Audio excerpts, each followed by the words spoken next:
देखिए बच्चों, हमने पिछली क्लास में क्रिया के दो भेद पढ़े थे। कर्म के आधार पर एक को बोलते हैं अकर्मक क्रिया और एक को बोलते हैं सकर्मक क्रिया। और अकर्मक क्रिया होती है जहां कर्म उपस्थित नहीं होता या क्रिया का फल कर्म पर न पड़ के कर्ता पर पड़ता है, उसे अकर्मक क्रिया कहते हैं। तो दूसरी है सकर्मक क्रिया, जिस क्रियाओं के साथ कर्म उपस्थित रहता है या क्रिया का फल है वो कर्ता पर न पड़ के कर्म पर पड़ता है, उसे कहते हैं सकर्मक क्रिया। आज हम प्रारंभ करेंगे सकर्मक क्रिया के भेद। अगली क्रिया है आज की अपनी जो क्रिया रहेगी जिसका नाम रहेगा सकर्मक क्रिया और सकर्मक क्रिया के भेद। सकर्मक क्रिया के भेद। इस सकर्मक क्रिया को दो भागों में बांटा जाता है। इस सकर्मक क्रिया को कितने भागों में बांटा जाता है? दो। एक होती है एक कर्मक, एक क्रिया का नाम होता है एक कर्मक क्रिया, और दूसरी क्रिया होती है जिसका नाम होता है द्विकर्मक क्रिया। एक क्रिया का नाम होता है अकर्मक क्रिया, अकर्मक नहीं एक कर्मक क्रिया, और एक होती है द्विकर्मक क्रिया।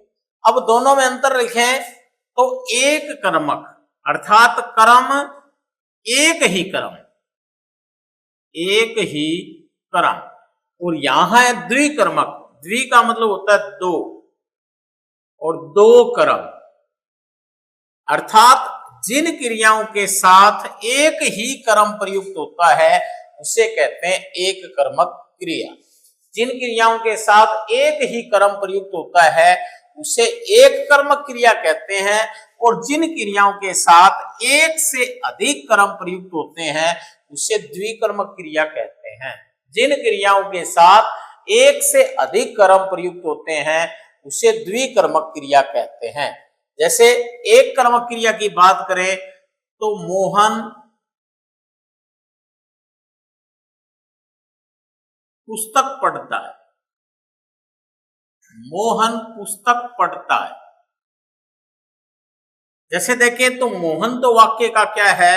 कर्ता, और पढ़ना क्या है? क्रिया, और इनके साथ एक कर्म प्रयुक्त हुआ है जो है पुस्तक। तो कर्म, कर्ता, कर्म और क्रिया, और कर्म की संख्या कितनी है? एक है। एक होने के कारण ये पढ़ना क्रिया है, वो कौन सी क्रिया है? एक कर्मक क्रिया। कौन सी क्रिया है? एक कर्मक क्रिया। जैसे राम बाजार जाता है। राम बाजार जाता है। अब राम बाजार जाता है तो राम तो क्या हो गया? वाक्य का कर्ता, और जाना क्या हो गई? क्रिया, और बाजार क्या हो गया? कर्म। अब कर्ता, कर्म और क्रिया तीनों हैं, लेकिन कर्म की संख्या कितनी है? एक है। और एक कर्म होने के कारण जो जाना क्रिया है वह कौन सी क्रिया है? एक कर्मक क्रिया। कौन सी क्रिया है? एक कर्मक क्रिया। जैसे सीता खाना पकाती है। सीता खाना पकाती है। अब सीता वाक्य की कर्ता, और पकाना क्या है? क्रिया, और सीता के द्वारा क्या पकाया जा रहा है? खाना। तो ये क्या हो गया? कर्म हो गया। और कर्म की संख्या कितनी है? एक है।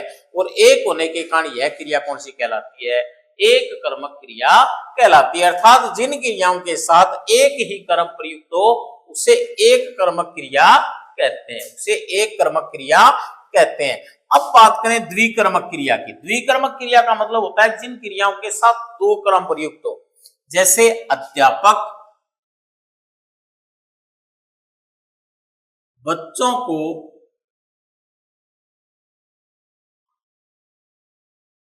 हिंदी पढ़ाते हैं। अध्यापक बच्चों को हिंदी पढ़ाते हैं। अब अध्यापक तो वाक्य का क्या है? कर्ता है। वाक्य का क्या है? कर्ता है। पढ़ाना क्या है? क्रिया। अब पढ़ाना क्या है? क्रिया। अब इसमें एक कर्म तो बच्चे आ गया और एक कर्म आ गया हिंदी, तो इसलिए कर्म की संख्या कितनी हो गई? दो हो गई। और दो कर्म आते ही क्रिया कौन सी हो गई? द्विकर्मक क्रिया। जहां जिन क्रियाओं के साथ एक से अधिक कर्म प्रयुक्त होता है उसे कहते हैं द्विकर्मक क्रिया। जैसे मां बच्चे को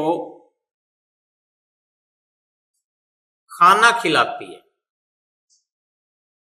माँ बच्चे को खाना खिलाती है। अब खिलाना तो क्या है, क्रिया है, और काम किसके द्वारा किया जा रहा है, माँ के द्वारा। तो माँ क्या है, वाक्य की कर्ता। इसमें एक तो बच्चे क्रम है और एक खाना क्रम है, और क्रम की संख्या कितनी है, 2 है। 2 होने के कारण इस क्रिया को कहते हैं द्विकर्मक क्रिया। इसे क्या कहते हैं, द्विकर्मक क्रिया। जिन क्रियाओं के साथ एक ही कर्म प्रयुक्त होता है उसे कहते हैं एक कर्मक क्रिया, और जिन क्रियाओं के साथ एक से अधिक कर्म प्रयुक्त होते हैं उसे कहते हैं द्विकर्मक क्रिया। अब बात करें कर्म की, तो कर्म 2 प्रकार के होते हैं। कर्म कितने प्रकार के होते हैं, 2 कर्म प्रकार के होते हैं। एक को बोलते हैं मुख्य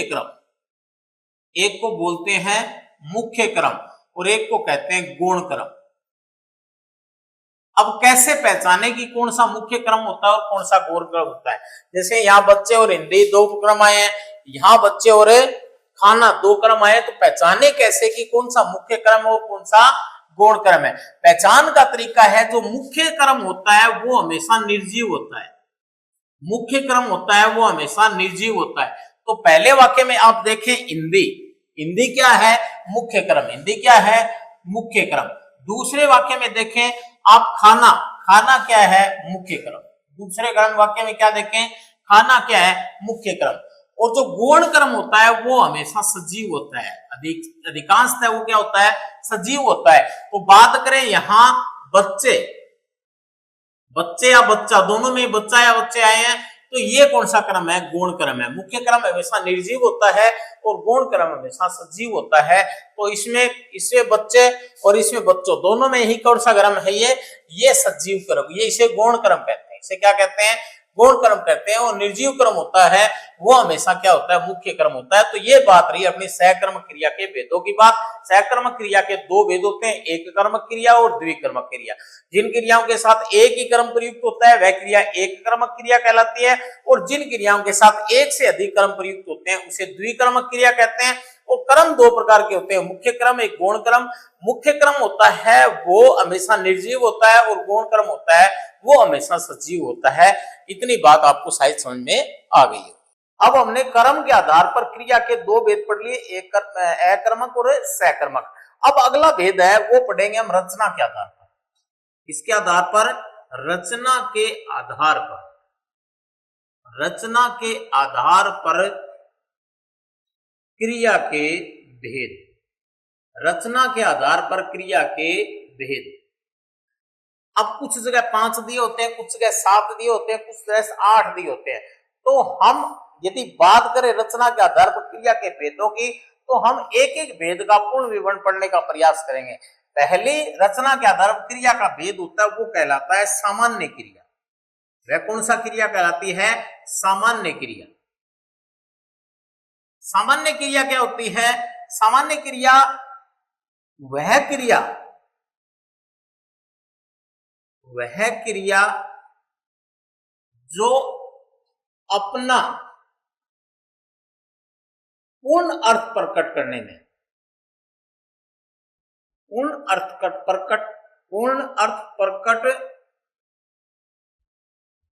में सक्षम होती है। वह क्रिया जो अपना पूर्ण अर्थ प्रकट करने में सक्षम होती है उसे कहते हैं सामान्य क्रिया। अर्थात ये क्रिया अकेले आती है, इनके साथ अन्य किसी क्रिया का प्रयोग नहीं किया जाता, इसलिए इसको क्या कहते हैं, सामान्य क्रिया। क्या कहते हैं उसे, सामान्य क्रिया। जैसे राम ने पत्र पढ़ा, तो यहां पढ़ा अकेली क्रिया ही है, तो यहां कौन सी क्रिया है, सामान्य क्रिया। यहां कौन सी क्रिया है, सामान्य क्रिया। जैसे सीता ने खाना बनाया, तो यहां बनाया ये क्रिया अकेली आई है, इसलिए इसको क्या कहते हैं, सामान्य क्रिया। इसको क्या कहेंगे, सामान्य क्रिया। जैसे मोहन बाजार गया। तो यह भी क्रिया, जो जाना क्रिया है, यह भी क्रिया कौन सी है? सामान्य क्रिया। अर्थात वह क्रिया जो अपना पूर्ण अर्थ प्रकट करने में क्या होती है? सक्षम होती है। अर्थात वाक्य में जहां अकेली क्रिया प्रयुक्त होती है उसे सामान्य क्रिया कहते हैं। साधारणतः ये जो साधारण वाक्य होते हैं उसमें जो क्रिया प्रयुक्त होती है वो लगभग कौन सी क्रिया होती है? सामान्य क्रिया होती है। वह कौन सी क्रिया कहलाती है? सामान्य क्रिया। अगली बात करें दूसरी क्रिया जिसका नाम होता है संयुक्त क्रिया। अगली क्रिया की बात करें जिस क्रिया का नाम है संयुक्त क्रिया। संयुक्त क्रिया क्या होती है? अलग अलग धातुओं से बनी, अलग अलग धातुओं से बनी दो या दो से अधिक क्रिया, दो या दो से अधिक क्रिया मिलकर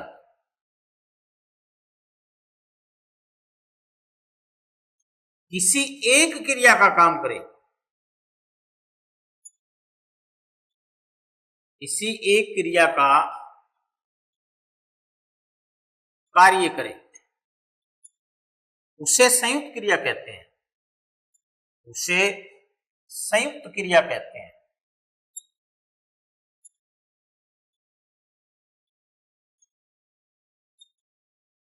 अर्थात बात करें तो ऐसी क्रियाएं जो अलग अलग धातुओं से बनी एक से अधिक क्रियाएं, और दोनों क्रियाएं, एक से अधिक बनी क्रियाएं मिलकर के किसी एक क्रिया का काम करती है, तो वह क्रिया कौन सी कहलाती है? संयुक्त क्रिया कहलाती है। वह क्रिया कौन सी कहलाती है? संयुक्त क्रिया कहलाती है। जैसे राम ने पाठ पढ़ लिया, राम ने पाठ पढ़ लिया। अब एक तो पढ़ना और एक लेना, लेकिन एक ही क्रिया होगी, दोनों मिलकर के पढ़ लिया। धातु से अलग है, पट धातु है लिख धातु से, लेकिन दोनों क्रियाओं ने मिलकर के एक क्रिया का काम किया, इसलिए यहां कौन सी क्रिया है? संयुक्त क्रिया। यह क्रिया कौन सी कहलाती है? संयुक्त क्रिया। जैसे श्याम ने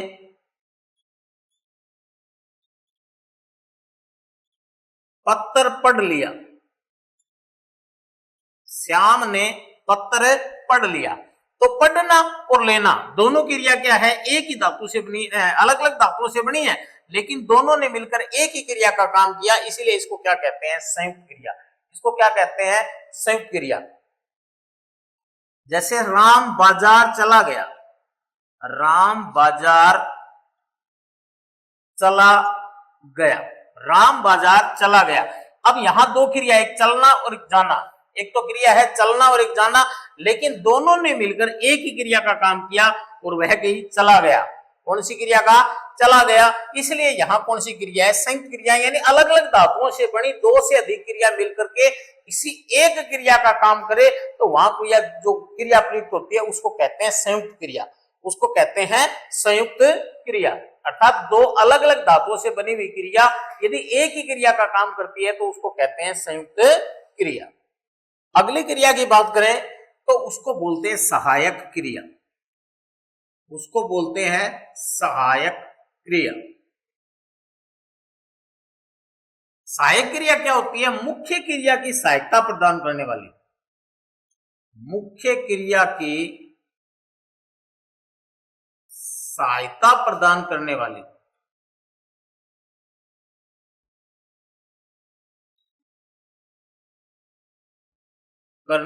क्रिया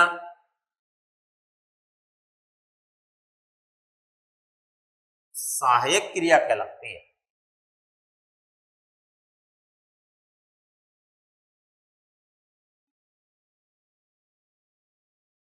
या जिन क्रियाओं से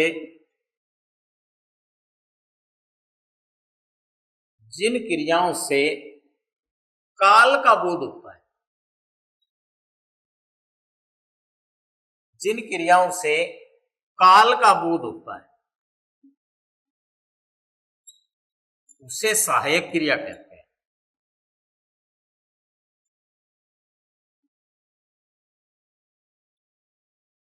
उसे सहायक क्रिया कहते हैं। या काल का बोध कराने वाली क्रिया क्या कहलाती है? सहायक क्रिया। मुख्य क्रिया होती है, मुख्य क्रिया की सहायता प्रदान करने वाली क्रिया सहायक क्रिया। और इन क्रियाओं से अधिकांशतः किसका बोध होता है? काल का बोध होता है। वह क्रिया कौन सी कहलाती है? सहायक क्रिया। जैसे मोहन बाजार गया था। मोहन बाजार गया था।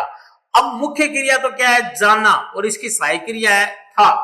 अब था लगते हमें इस बात का पता चल गया कि कौन से काल का वाक्य है? भूतकाल का वाक्य है। और भूतकाल के वाक्य का बोध किसने करवाया? इस था शब्द ने करवाया। तो ये था है वो कौन सी क्रिया है? सहायक क्रिया। वह कौन सी क्रिया है? सहायक क्रिया। जैसे गीता पाठ पढ़ रही है।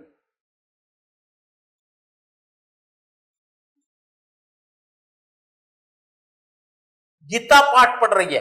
अब पढ़ना है क्रिया, मुख्य क्रिया तो कौन सी है? पढ़ना है। लेकिन रही है और है शब्द ये क्या है? सहायक क्रिया, क्योंकि ये क्या इसकी क्या कर रही है? सहायता। और साथ में जैसे रही है कल लगते ही हमें इस बात का पता चल गया कि कौन से काल का वाक्य है? वर्तमान काल का वाक्य है। और वर्तमान काल का वाक्य किससे पता चला? रही से। तो यह क्रिया कौन सी है? सहायक क्रिया। यह क्रिया कौन सी है? सहायक क्रिया। जैसे मैं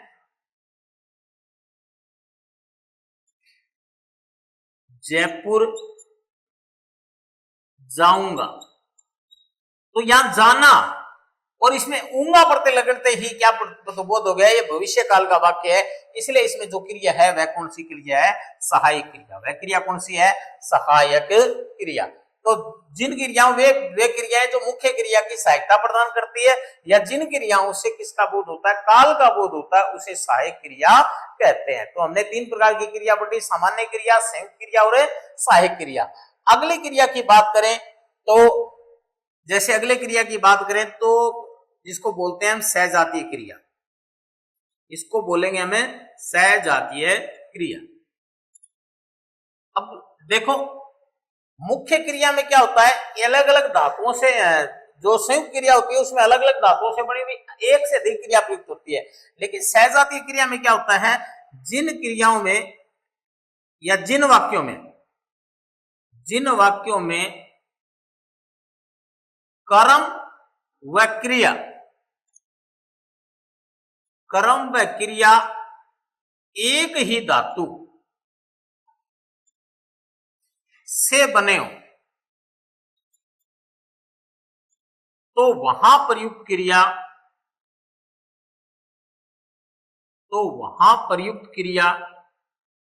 सजातीय क्रिया कहलाती है। तो वहां प्रयुक्त क्रिया कौन सी कहलाती है? सहजातीय क्रिया कहलाती है।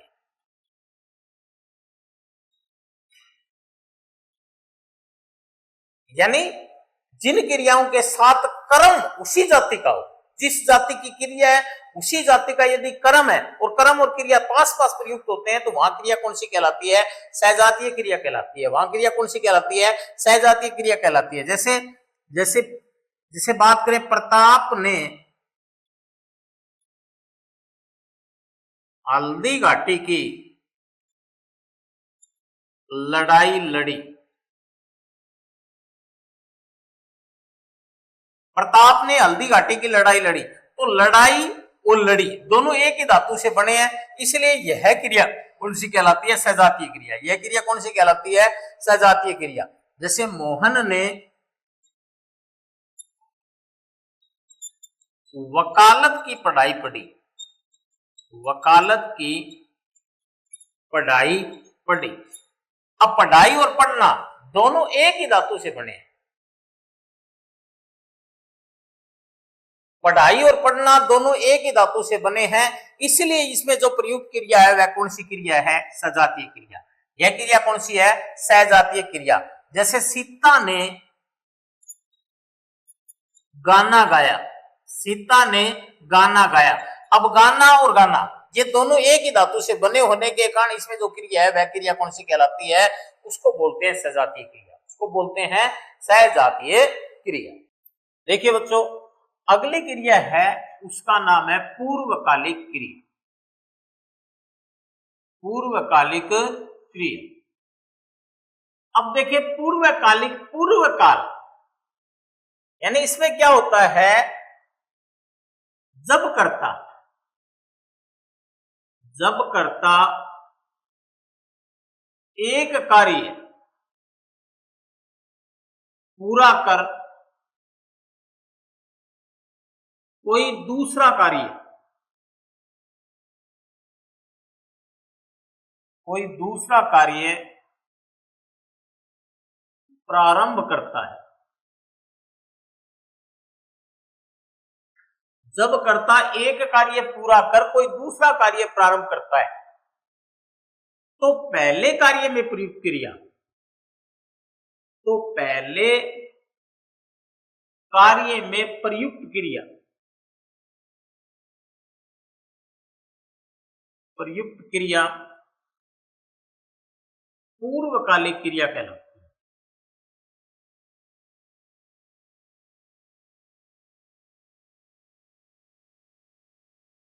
तो पहले कार्य में प्रयुक्त क्रिया कौन सी कहलाती है, पूर्वकालिक क्रिया कहलाती है। यानी कर्ता के द्वारा दो कार्य किए जाए, कर्ता के द्वारा दो कार्य किए जाए, एक कार्य कहिए और एक कार्य खत्म होने के बाद ये दूसरा कार्य प्रारंभ करे, तो पहले कार्य में जो प्रयुक्त क्रिया है वह कौन सी क्रिया कहलाती है, प्रयुक्त क्रिया कहलाती है।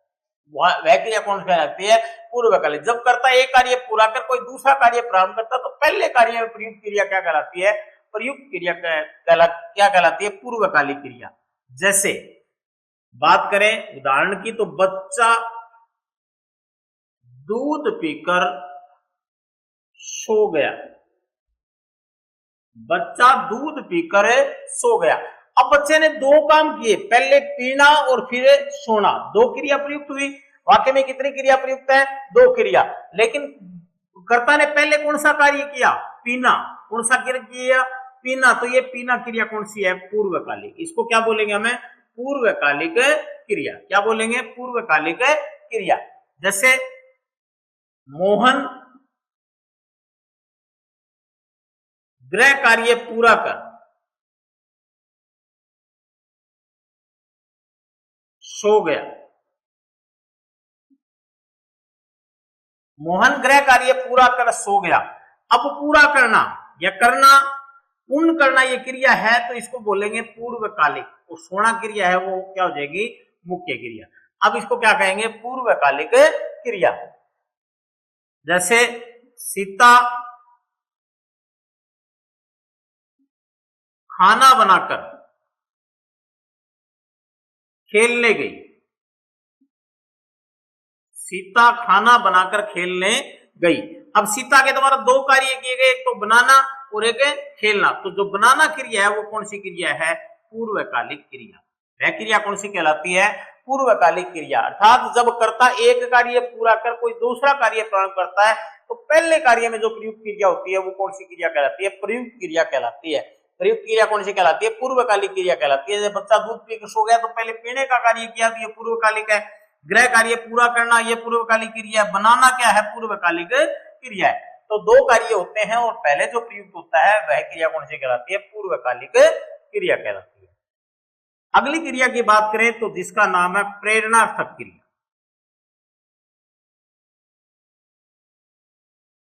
प्रेरणार्थक क्रिया। अब प्रेरणार्थक क्रिया क्या होती है, जब कर्ता स्वयं कार्य न कर, जब कर्ता स्वयं कार्य न कर किसी दूसरे को कार्य करने की प्रेरणा देता है, कर्ता स्वयं कार्य नहीं करता, किसी दूसरे को कार्य करने की प्रेरणा देता, उसे क्या कहते हैं, उसे कहते हैं प्रेरणार्थक क्रिया। उसे कहते हैं प्रेरणार्थक क्रिया। जब कर्ता स्वयं कार्य नहीं करता, तो परिभाषा क्या होगी, जब कर्ता के द्वारा, जब कर्ता के द्वारा स्वयं कार्य न कर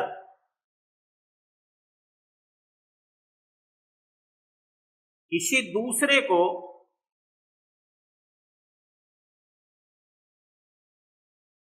कार्य करने की प्रेरणा दी जाए,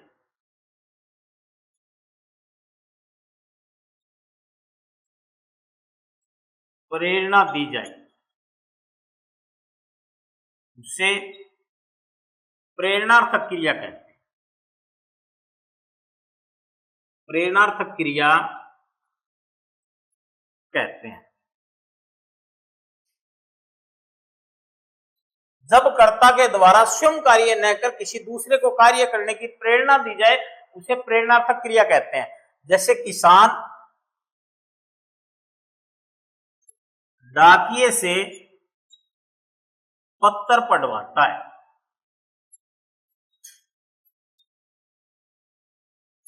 अब वाक्य का कर्ता कौन है? किसान है, लेकिन कार्य कौन कर रहा है? डाकिये कर रहा है। तो ये जो पढ़वाना क्रिया है, यह क्रिया कौन सी कहलाती है? प्रेरणार्थक क्रिया कहलाती है। कौन सी क्रिया कहलाती है? प्रेरणार्थक क्रिया कहलाती है। जैसे मां बच्चे से कार्य करवाती है, मां बच्चे से कार्य करवाती है। अब मां है वाक्य की क्रिया करता, लेकिन कार्य कौन कर रहा है? बच्चा कर रहा है। तो ये जो करवाना क्रिया है वह क्रिया कौन सी है? प्रेरणार्थक क्रिया। वह क्रिया कौन सी कहलाती है? प्रेरणार्थक क्रिया। जैसे अध्यापक बच्चों से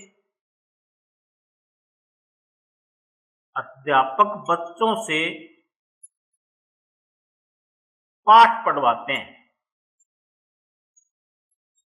अध्यापक बच्चों से पाठ पढ़वाते हैं। तो वाक्य का कर्ता तो कौन है? अध्यापक है, लेकिन कार्य जो कर रहा है वो बच्चे कर रहे हैं, इसलिए यहाँ पढ़वाना क्रिया है वह कौन सी क्रिया है? उसको बोलते हैं प्रेरणार्थक क्रिया। उसको क्या बोलते हैं? प्रेरणार्थक क्रिया। तो देखो बच्चों, आज हमने सामान्य क्रिया पढ़ी। सामान्य क्रिया जहां एक क्रिया अपना कार्य पूर्ण करने में सक्षम हो या अपना भाव स्पष्ट कर दे, वह क्रिया कौन सी कहलाती है? सामान्य क्रिया। इसके बाद पढ़ा हमने संयुक्त क्रिया। अलग अलग धातुओं से बनी दो या दो से अधिक क्रिया मिलकर किसी एक क्रिया का निर्माण करती है, वह कहलाती है संयुक्त क्रिया। उसके बाद पढ़ा हमने सहायक क्रिया। सहायक क्रिया क्या होती है? जब मुख्य क्रिया की सहायता प्रदान करने वाली जो अन्य क्रिया होती है वो क्या कहलाती है? सहायक क्रिया। और सहायक क्रिया से हमेशा किसका बोध होता है? काल का बोध। उसका किसका बोध होता है? काल का बोध। सजातीय क्रिया। सजातीय क्रिया जिसमें कर्म व क्रिया दोनों एक ही जाति के बने हों तो वहां कौन सी कहलाती है? सजातीय क्रिया। इसके बाद हमने पढ़ा पूर्वकालिक क्रिया। पूर्वकालिक क्रिया क्या होती है? जब कर्ता एक कार्य पूरा कर किसी दूसरे कार्य को प्रारंभ करता है तो पहले कार्य में प्रयुक्त क्रिया है वह कौन सी कहलाती है? पूर्वकालिक क्रिया। और अंतिम क्रिया पढ़ी हमने प्रेरणार्थक क्रिया। प्रेरणार्थक क्रिया क्या होती है? जिसमें कर्ता स्वयं कार्य नहीं करता, किसी दूसरे को कार्य करने की प्रेरणा देता, उसे क्या कहते हैं? प्रेरणार्थक क्रिया कहते हैं। आज के लिए इतना ही, धन्यवाद।